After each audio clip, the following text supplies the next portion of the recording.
A reading from the Holy Gospel according to Matthew. Then Peter came to Jesus and asked, "Lord, if my brother keeps on sinning against me, how many times do I have to forgive him? 7? No, not 7 times, answered Jesus, but 70 times 7, because the kingdom of heaven is like this. Once there was a king who decided to check on his servants' accounts. He had just begun to do so when one of them was brought in who owed him millions of pounds. The servant did not have enough to pay his debt, so the king ordered him to be sold as a slave with his wife and children and all that he had in order to pay the debt. The servant fell to his knees before the king. "Be patient with me," he begged, "and I will pay you everything." The king felt sorry for him, so forgave him the debt and let him go. Then the man went out and met one of his fellow servants who owed him a few pounds.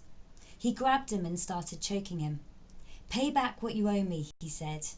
His fellow servant fell down and begged him, "Be patient with me, and I will pay you back." But he refused. Instead, he had him thrown into jail until he could pay the debt. When the other servants saw what had happened, they were very upset and went to the king and told him everything. So he called the servant in. "You worthless slave," he said, "I forgave you the whole amount you owed me, just because you asked me to. You should have mercy on your fellow servant, just as I had mercy on you." The king was very angry and sent the servant to jail. He punished him and said he'd have to stay there until he paid back the whole amount.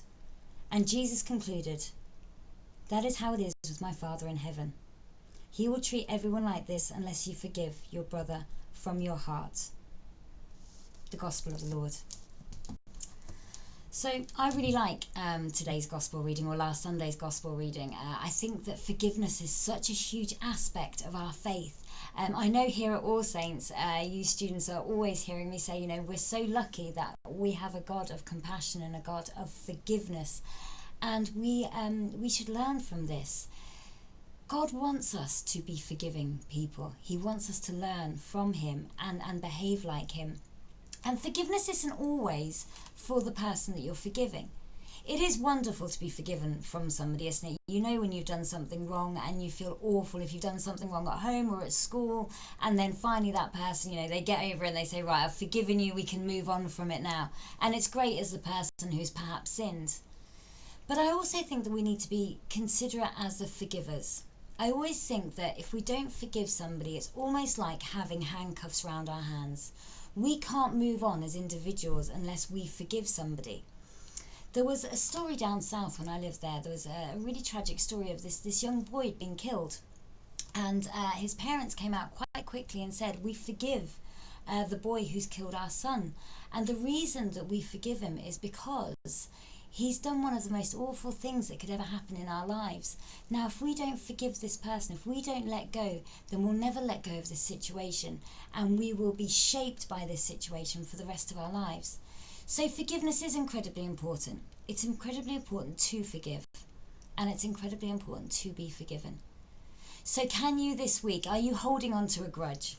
Are you holding on to something that's happened in the past? Do you need forgiveness, or do you need to be forgiven? Or do you need to forgive? So let's have a bit of courage this week. If you've done something wrong, perhaps go up to the person who you have wronged and say, "Listen, I've thought on it, I know that my actions weren't great, and I'm seeking forgiveness," and see how that other person reacts. If you're the person who has been wronged and you need to forgive somebody else, be that bigger person, be that better person.